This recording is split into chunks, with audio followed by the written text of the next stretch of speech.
Hi mga sesmong! Welcome back to my YouTube channel. So, ayan, today is nakaayos na kami. And dahil today mga seswang is yung aking follow-up check-up sa aking nephro. So, ayan, may mga lumabas na ding mga result nung mga ginawa naming test yun sa labas, pinagawa. So, syempre, kailangan din yun dalhin para sa aming nephro para makita din niya kung ano yung mga result nung mga pinagawa niyang mga test. And ayan, ngayon mga sis, ito na yung itsura natin. And ayun, kinakabahan ako. And ayun, dahil syempre, ano na naman ito, kumbaga, kailan ba ay yung last kita namin nung doktor? Ay, yung nag-emergency. So, medyo matagal-tagal na rin. So, ngayon ulit kami magkikita. And, ayan, di ko na alam kung ma-excite ako sa mga masasabi niya. Sa mga sasabihin niya from the test, yung mga result, and kung ano pa yung ibang mga mapag-uusapan namin. So, ayan, lagi lang akong nagpe-pray, ayan, sana maganda yung mga result, and yung maganda din sabihin ng aking doktor. And, ayun, basta ngayon mga saswang, samahan nyo kami pumunta sa Makati Med, ayan, para sa aming follow-up check-up day. So, time check, it's already 10 a.m. So, maya-maya pa naman yung ano namin, schedule, mga 2. So, okay na din yun na maaga-aga tayo makakapunta doon dahil baka maloka tayo sa traffic din. And, ayun, basta mas okay kapag maaga, di ba? Okay na yung tayo na lang yung nag-iintay doon kasi yung doctor yung mag-aantay sa atin. So, ayun, tara na mga saswang. See you there!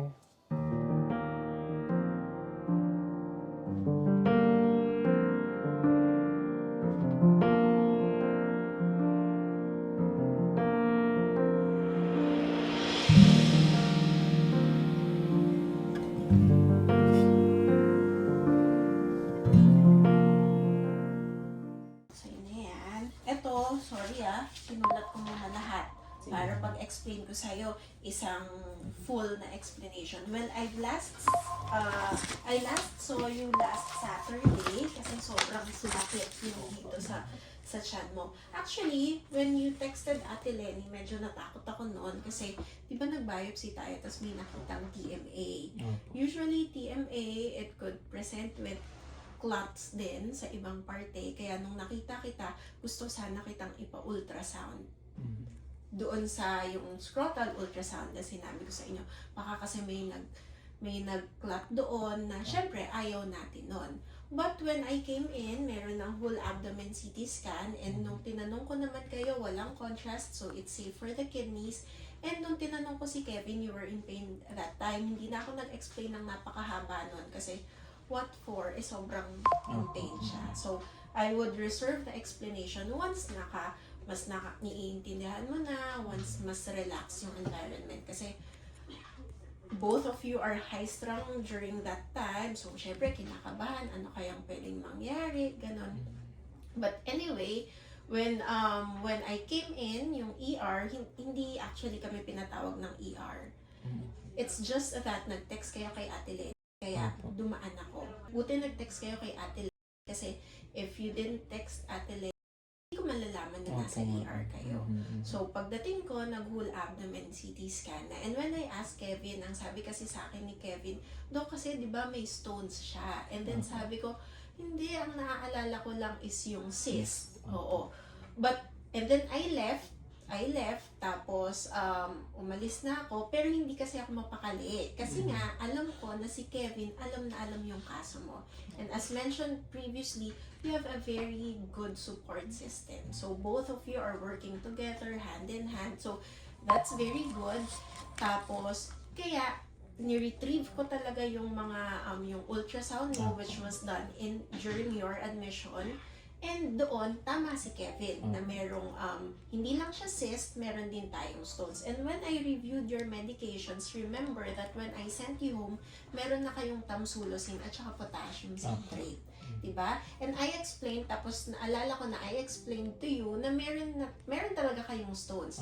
But these stones are very small at kayang-kaya mo siyang ilabas. At yung magpapaluwag ng daanan ng ihi would be the tamsulosin na binigay ko sa inyo. So, before you were discharged, meron na tayong ginagawa dun sa stones. So, okay, nakauwi ka na.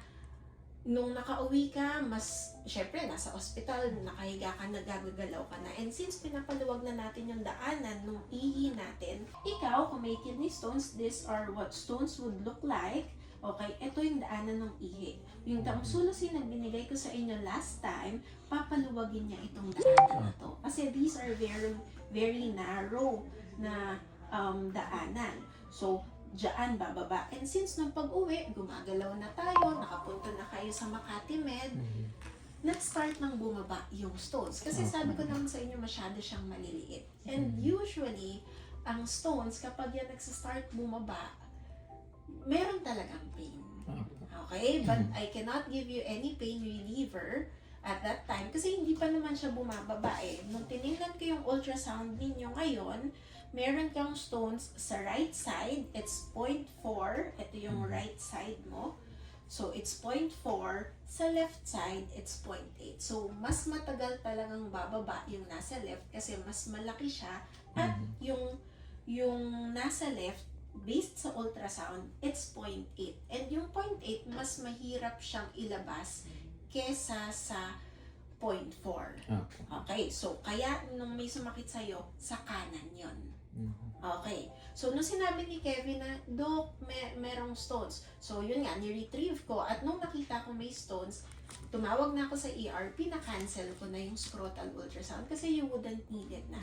Because at that point, alam ko na it's because of the stones na. Okay? Kaya, finalo up na natin yung CT scan, kaya ako mismo yung tumawag sa inyo to correct what I told you. Ang sumakit sa'yo, initially, nandito yan sa likod. Okay. But nung ginaganon, wala na siya sa likod kasi yung sumasakit sa'yo, andito na sa portion na to. Kasi galing yan dito sa likod, magko-cross yan papunta dito, itong daanan ng ihi. So, ito yung pwedeng maging painful, bababa, yung sa'yo, andito na. Okay. So, it is consistent nung pina-follow up na namin yung CT scan, doon, nakita, Doc, bakit inulit yung CT scan? I agree with the ER, especially nung nakita ko na ulit yung ultrasound ninyo. Kasi sa ultrasound ninyo, all of this would be given to you. In your case, we do not need shockwave because these are very small stones. And kaya mo naman siyang ilabas. Okay, so what we are doing is medical expulsive therapy. So, yung medical expulsive therapy, that includes yung tamsulosin, okay? Kailangan ko din na uminom kayo ng water at least 2 to 2.5 liters a day. Yung urine pH mo, target na tayo. Ang gusto kasi natin actually sobra na 6.5 to 7. So, yung sa'yo 7.5, we do not want a urine pH too high as well. So, kaya tinigil ko na muna yung potassium citrate. Pero, once ito bumaba na ulit, then we will bring it back. Okay? So, yun yung rason. During this time, meron din ditong, meron ding blood. Ayan, tapos merong blood. Kasi yung stones, habang dumadaan dyan, gumagasgas siya dito sa gilid. And that would cause yung microscopic hematuria. But as you can see here, yung proteins mo, mamaya natin yan i-discuss, +1 na lang. Compared before na yung mga protina mo sa ihi, +2, yun yung mga UACR na china-check natin, tapos tapos ang tataas. So always remember na once a stone former, you're always going to be a stone former. So once baby out na natin lahat ng stones mo, okay? So para bang nanganganak yung feeling last time. Once mailabas na natin lahat 'yon, we would maintain you on potassium citrate. But at the moment, sabi ko nga, hindi muna. Kasi i-adjust natin yun. 1 tablet once a day ka nga lang eh, di ba? So, i-adjust natin yun based on this one. So, itong CBC mo, actually, nag-improve na kahit yung CBC natin. Okay? Compared to the first time that I've seen you in the clinic. Sodium is okay, your potassium hindi na baksak, hindi na bumababa ang potassium mo, chloride normal, calcium normal, urea, BUN, ito yung medyo, normal pa rin pero medyo nagbo-borderline na. Dok, yung creatinine ko, dun talaga ako worried. 1.6 mo kung pinauwi, nag 1.89, yung 1.89, that is physiologic, sabi ko sa inyo, because nag-start tayo ng losartan at saka ng dapagliflozin. And losartan and dapagliflozin, these are renoprotective drugs. Yung losartan, kaya ako binigay not because mataas ang BP mo, but for the proteins in your urine. Kung napansin mo ngayon, kumonti na talaga yung bulat doon sa ihi mo. And mamaya, meron tayong objective results nun. Meron tayong, sige, ang result mo, yung UPCR mo, bumaba na talaga siya, naging 0.26 and now it's 0.3, so later we'll see it. Yung UACR mo, yung sa ihi, dati yun yung 790 na naging 240, but right now it's 124 na lang. So everything is improving except Doc, bakit yung creatinine ko naiiwan? Okay, so 1.6 nag 1.89. That is because of the dapagliflozin, because of the losartan. These are medications that would help your kidneys together with your sodium bicarb, together with your keto analog. Binigyan din kita to slow down the progression of kidney disease. Pero pagpunta mo sa ER from 1.89, kasi ito parang 5 days lang yung pagitan. Doc, 1.89 ako dito, pero dito nag 2.3. Because in your CT scan, bumabara. Ito, obstructing ureterovesical junction lithiasis. Ibig sabihin, bumabara yung stones. At dahil bumabara siya, nahihirapan yung kidneys mo, kaya siya tumaas. Okay? It's not because of the medications. It's because of the bumarang stones dito. And as I've mentioned last time, nung nasa ER tayo, ideally, mas gusto sana natin na maa-admit ka nun. But your pain na wala naman na, bukod doon, you are very good in making your follow-up. Wala akong problema doon. So, okay naman ako sa inyo. Itong obstruction na to, kung nawala yung bara, pag sinabing ureterovesical, andito na siya. So, ang lapit niya na, konting-konti na lang lalabas na yan. Okay? Dok, hindi ba pwedeng i-shockwave to? Hindi. Usually ang sina-shockwave pag andito. Dito, wala nang shockwave dyan. Lalabas na lang yan. Pantubo na to eh. So, ilalabas mo na lang yan. Kailangan lang, these are the 3 narrowest portions of your urinary tract. So, dito pwede siyang bumara, nakalabas siya, nakalusot siya. Dito pwede siyang bumara, nakalusot siya. Dito na lang. So, pag lusot niya dito, dire-diretso na siya. So, andito na siya, kaya andito na yung pain mo nun. Okay? Kasi Dok, di ba, nung una nandun pa siya nakatago sa ilalim ng Yes, andito yan. pa siya Opo. una. And ang ultrasound, ang makikita lang would be this portion and this portion. Pero this one, mas nakikita yan ng CT scan. Okay? So ngayon, andito na siya eh. So ito siya. So obstructing ureterovesical junction lithiasis. Nagbilin ako na salain mo yung ihi mo. Did you do that? Hindi. Okay, sige. Okay lang. Pero Kaya, Dok, nung para bang na-discharge mabuhangin. kami, parang napansin niya, parang nung morning, dun sa sa ihian, parang may dugo-dugo na. ayun. O, edi, Kasi baka parang may nakalabas na. black na Ayun. dugo, tas parang sand lang na Oo, maliliit. mabuhangin. Yun yung sabi ko, mabuhangin ba? Baka baby out ka na. Congratulations. It's a boy. Okay, sige. Pero right now, hindi na muna ako magpapa-CT sonograph. Tsaka na, after 3 months na. Kasi masyado na tayong nabugbog. Ay, tama na. Okay. Actually, ako, okay. Off the record, I mean, I would be okay if you would be doing your laboratory tests. I would be glad if you do your lab tests dito sa atin. Kasi, syempre, andito ako. But if you would do your lab tests outside, I wouldn't have any problems with that. Okay lang, wala akong problem. And I believe, parang nabanggit ko na ba yun sa inyo before.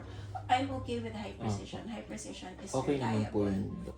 Yeah. Yan yung sa ultrasound. But again, mas sensitive at mas specific ang CT scan.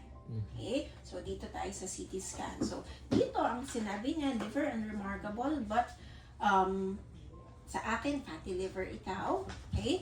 Tapos yung gallbladder mo, wala namang gallstones, walang thickening, walang ibang mga bukol, pancreas is normal, spleen is normal, walang problema, adrenal glands normal, your right kidney, ito yung sinabing fat stranding, so kaya din ako nagbigay ng antibiotic.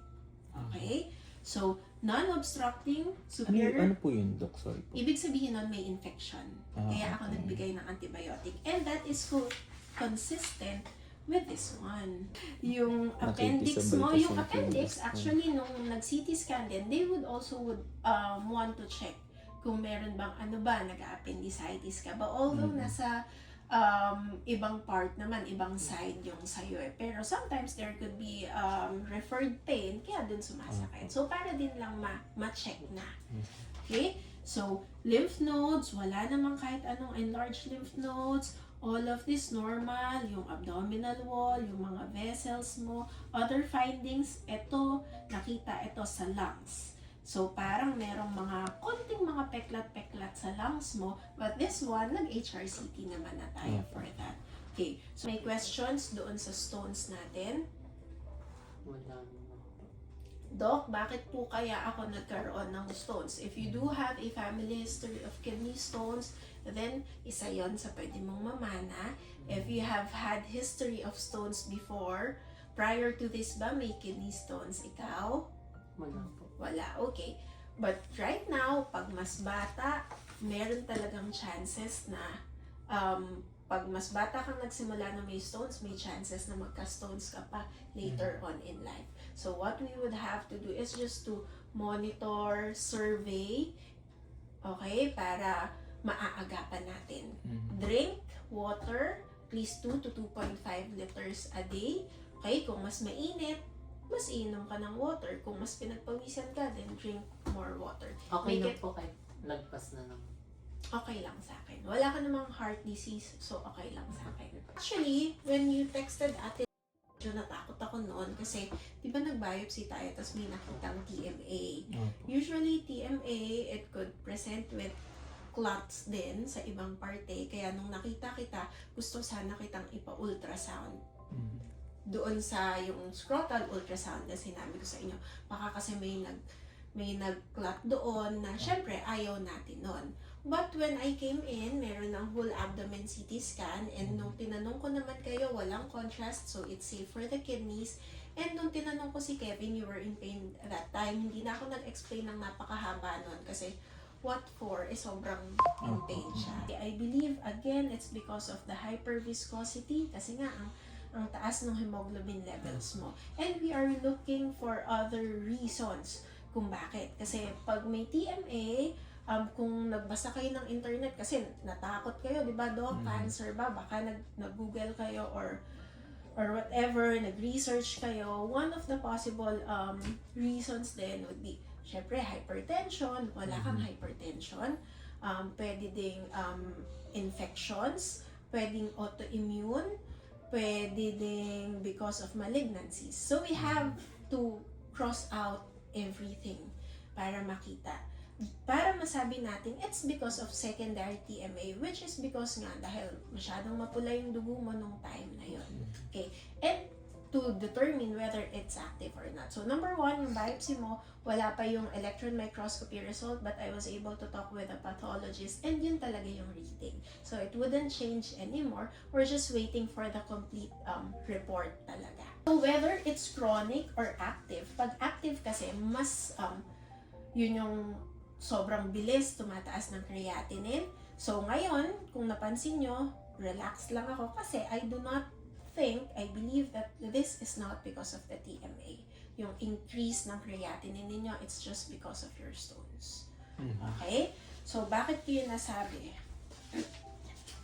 This one, it's low. Kung makikita mo dito, low siya, yung LDH is high. So both of this would tell us na merong hemolysis. Hemolysis, ibig sabihin, pwedeng may destruction sa mga red blood cells. And usually, kapag may hemolysis, yung hemoglobin natin mababa.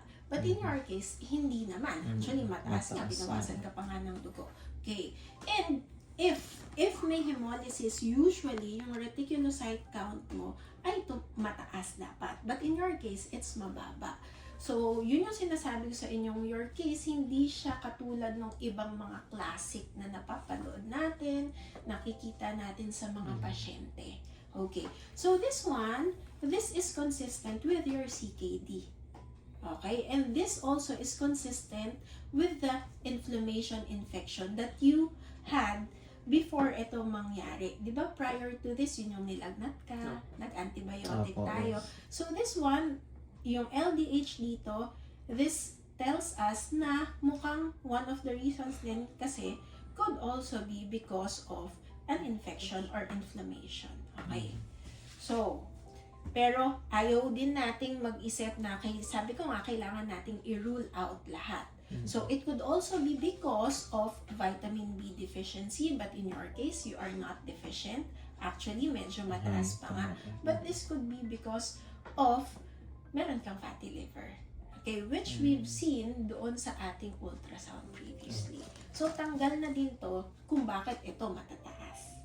Okay. So, your PT and PTT, both of these are normal. Walang problema. Kahit na, ano yung clotting time? Ito yung pag-ampat ng dugo. Yung sa'yo, medyo mataas, but not too elevated naman. Looks like it's just renal limited TMA talaga, which is biopsy proven. So, yung steroids, at the moment, pababa yung ating UACR, UPCR, yung protina. Kahit even doon sa ihi mo, I believe, mas nakikita mo ngayon, uy, look, parang mas konti na yung bula ng ihi. Mas konti na nga ba? Okay. So, mas konti na yung bula ng ihi ko. Kasi even if I'm not able to see your urine, meron tayong numbers dito na nagsasabi na kumukonti na talaga. And that's the reason I'm giving you losartan, dapagliflozin, and all of your other medications. You have AKI. When you have AKI, you notice na hindi ako masyadong nagsasabi ng mga EGFR. Kasi kapag ka may AKI kayo, automatic EGFR nyo, hindi yung EGFR na makikita nyo dito. It's less than 10 kaagad. Okay? So, kung is the stage ko yun, that's stage 5. Okay? Pero, and stage 5 usually dinadialysis, but not all stage 5 patients will be dialyzed. Okay? Kaya hindi ako mahilig magbigay sa inyo ng stage. Kasi ito, lagi itong natatakot. Kaya nga, Dok. At saka pagka nakahiga na kami, nood na nagda-dialysis, sabi ko, igil mo yun. Oo, kasi actually, when you first came sa clinic, this is your CKD heat map. Okay? Initially, 1 point kung ngayon, AKI kayo, automatic dito kayo sa stage 5. Pero nung time na mas stable tayo kasi hindi pa bumabara yung stones, okay pa. January po, 1.60 siya eh. Oh, so yun yung itatry nating bumalik. Kasi nung pumunta kayo sa akin, 1.96 kayo nun eh. O 1.96, tapos nag 1.8, hanggang sa nung umuwi tayo, 1.6 na ulit. Okay? So right now, you give your kidneys time to recover, give yourself grace, huwag mo masyadong kung napansin nyo, hindi ako masyadong strict sa pagkain. But as much as possible, you practice low protein diet. Okay? You can have pork, you can have beef. Ang tinturo ko sa ibang pasyente ko, pag nakikita nyo ako, cheat day nyo yun. Pwede kayong kumain. Hello, bata ka pa, 27 ka pa lang. Tapos, if you would restrict yourself kasi later on, you would crave. If you would deprive yourself later on, you would crave. Tapos after nun, so bahala na, kain na lang ako. Ayoko nang ganon. You would have to have self-discipline. Okay? So everything should be in moderation. Pangit yung kulang, pangit din naman yung sobra. Kung ngayon, kumain ka na ng pork, nag-samgyup ka ngayon, utang na loob, huwag ka naman nang mag-samgyup tomorrow or the following week. So everything should be in moderation. Okay? So, in your case, dati, ang EGFR mo, yung weight natin, o gamitin natin yung weight mo last time. So, 63.6 yun, di ba? Tapos, ang creatinine mo, 1.89 male. So, 53 ka. So, actually, ang 53, it's 3A. But, considering yung albuminuria mo, yung UACR mo, dati ang UACR mo was 790. Mhm. Okay? And dito siya magpo-fall. Milligrams per grams yon. So, ito ka dati. Okay? So, andito ka. Very high risk. But, etong albuminuria mo, currently it's 124 na lang. So, pasok na tayo dito. So, kahit ito, nandito, ngayon, because of the stones lang, pero once it stabilizes, dito ka na sa yellow. And hopefully, kung mag-1.6 ka, 62 ka na. Kung babalik ka sa 1.6, 124 ka, andito ka. So, it's not just the creatinine that we are looking at in patients who have CKD. The albuminuria matters. And in patients who have, yun nga, yung mga nag-kidney biopsy, this matters. So, kaya kung napansin nyo, tinitingnan ko din talaga yun. UACR, Doc, yun po ba yung urine creatinine po? Urine albumin creatinine ratio. Okay po. Diba? It's 124. Hindi na. Opo, 124 na. Oo. Expectation setting tayo. Hindi na yan para bumalik dyan. Okay? Oo, kasi dati So, 700 mataas. Diba? na. Dati Opo. 790. So, everything naman, meron tayong, everything meron dito. Oh. Ito, expectation settings tayo, Jessie. It wouldn't go back here na. Once, CKD, it's irreversible. But we have ways in order for the progression to be slowed down. Okay? So, ayan. So, at least andito na tayo. Bumababa na siya. So, once you are, once your kidneys have recovered, that's the time we will bring back yung losartan mo. That's the time we would bring back yung dapagliflozin mo. Okay? Yung Doc po ba yung Farxiga ba yun? Yes, Yun din Farxiga. po yun, no? Yung Farxiga, Catania, yung mga yon. Uric acid's normal, yung nutrition mo normal, procalcitonin mo, this indicates infection. Kaya, di ba, it is consistent with your other laboratory tests as well.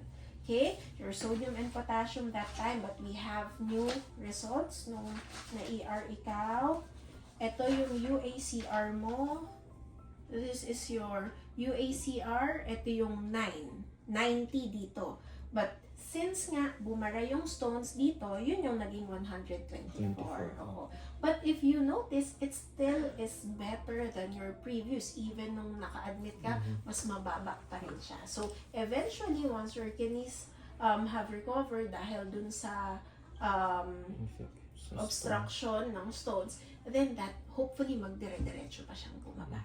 So, bali, Doc, pag may ano pala, yung AKI, bumababa talaga yung AGFR. Yes, pag Hindi AKI, tumataas automatic creatinine. less than 10. AKI, it's the transient na injury. It's acute kidney Kidney injury injury. sa kidneys mo. Oo. So, yun, kaya pa nang bumalik. Okay? Nakita nga natin, ano bang problema? Pwedeng yun din yung reason kung bakit tayo may nakitang PMA. Pero, nagpa-smear tayo, negative lahat. Okay?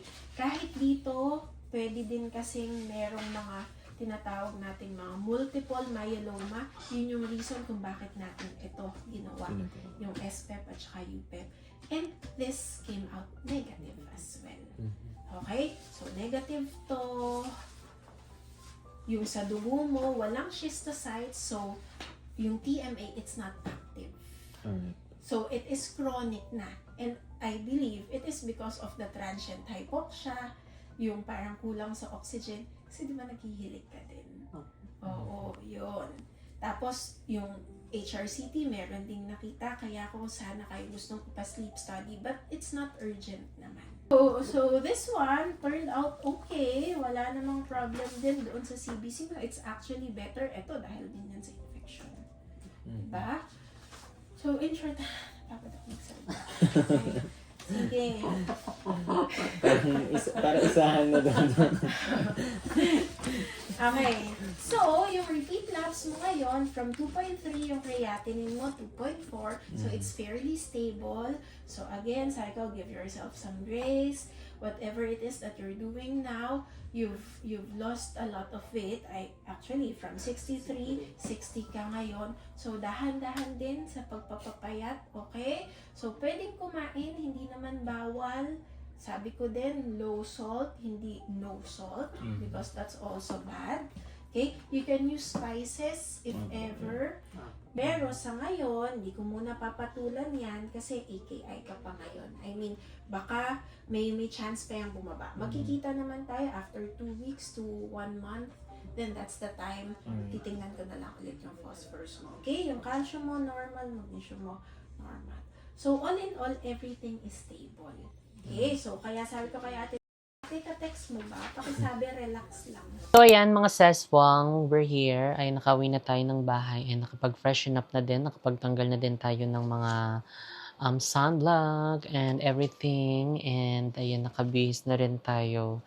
So, ayun mga seswang, so far, so good. Ayan ang ating follow-up check-up. Ayan, mostly namang sinabi ng aking nephro is mga magaganda. So, ayan, thank you so much. Ayan mga seswang, sa walang sawang pag-support. Ayan, sa inyong mga prayers. Ayan, thank you so much. Sobrang powerful talaga ng prayers. And ayan, gusto ko lang din pasalamatan lahat ng mga sumusuport sa amin, sa lahat ng mga nagme-message ayun sa amin regarding sa health ko, ayun na magpalakas ako, and pinapalakas yung loob ko. Ayun, maraming salamat sa inyo, syempre sa aming mga family. And ayun, gusto ko lang din i-share sa inyo, ayan, every time na lalabas kami ni Mo, ayan, may mga makakakita sa amin sa personal, and ina-approach kami, and nasasad din gawa nga nung nagkasakit tayo, and sinasabi din nila na sinasama nila kami sa prayers nila, ay pinagdasal din daw nila kami. Ayun, ilang mga tao yung na-encounter namin sa personal, and isa sila ng sinasabi na sinama nila kami sa prayers. And yun nga, magpalakas daw, ay nalulungkot sila dahil nga nagkasakit tayo. And ayun, gusto ko lang talagang magpasalamat. Ayun, from the bottom of my heart, ayun, sa aming puso, ayun na, sobra kaming nagpapasalamat sa inyo. Ramdam namin yung pagmamahal nyo sa amin, yung support nyo. Ayun, talagang nag-e-effort kayo na mag-private message sa amin. Thank you so much sa inyong lahat, and syempre sa lahat ng mga support sa amin, mga nagko-comment sa mga videos. Maraming salamat po. Hindi nyo po alam kung gaano nyo po pinapalakas yung aming loob. So, ayun, thank you po sa inyong lahat. And ayun, gusto ko lang din pasalamatan yung doktor ko. Ayun, talagang sobrang sabihin na lang natin na good news. Ayan yung mga sinabi niya nung follow-up check-up natin. So, ayun nga, nakakatuwang malaman na improving tayo mga sis. Nag-i-improve yung mga natin, lab test natin. Ayun, always natin pinagpipray na sana maganda yung mga maging result. And yun nga, hindi tayo pinapabayaan ni Lord. Ayan, talagang ginagabayan pa rin niya tayo. So, ayan, alam kong kakayanin natin to hanggang dulo mga sis. Sama-sama tayo. Unti-unti tayong babalik. Unti-unti tayong magpapalakas. Mahirap man, pero kakayanin nating makabalik sa dating sigla.